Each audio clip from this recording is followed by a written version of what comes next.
J'ai découvert la piézochirurgie en 2001 et c'était, je pense, le premier début du lancement de cette technologie et la première conférence qui avait eu lieu à Paris et qui présentait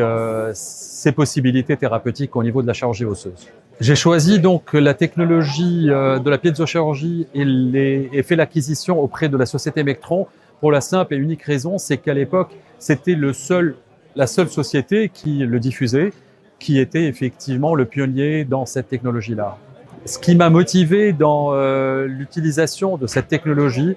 était des présentations d'une personne qui travaillait sur les cranioplasties, qui s'appelle Professeur Bézia, et qui était à tous ses débuts de cranioplastie, et de voir la sécurité avec laquelle il réalisait ses ostéotomies sur les craniosténoses avait été quelque chose d'extrêmement puissant, a été un choc que je ne pouvais pas imaginer en chirurgie.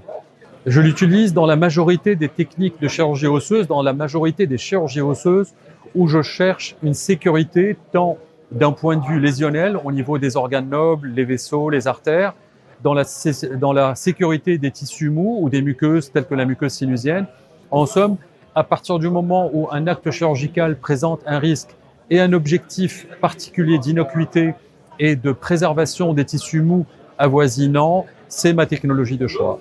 Alors les avantages cliniques sont nombreux, enfin tous ceux qui ont utilisé la piézochirurgie le palpent,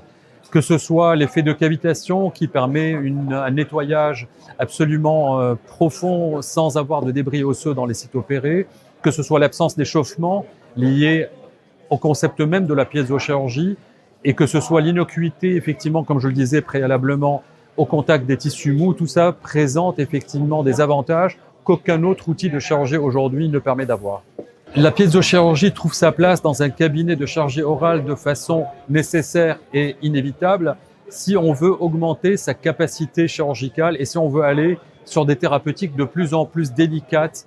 vis-à-vis des structures anatomiques à risque. Ça m'a permis, par exemple, dès 2004, de transformer les ostéotomies que je réalisais pour la distraction alvéolaire et de développer le concept de l'ostéotomie de translation axiale, qui est une technique qui vise à découper le segment osseux sans faire de lambeaux sur la totalité et de pouvoir couper très proche du nerf alvéolaire sur 2 ou 3 mm en sécurité si on venait à effleurer la structure neurologique sur ce point et de permettre cette ostéotomie jusqu'à la partie linguale. Ce type de chirurgie n'aurait été absolument pas envisageable ni pensable avec des ostéotomies réalisées soit avec des rotatifs de type fraise, soit avec des scies oscillantes qui à l'époque nous limitaient beaucoup dans ces thérapeutiques.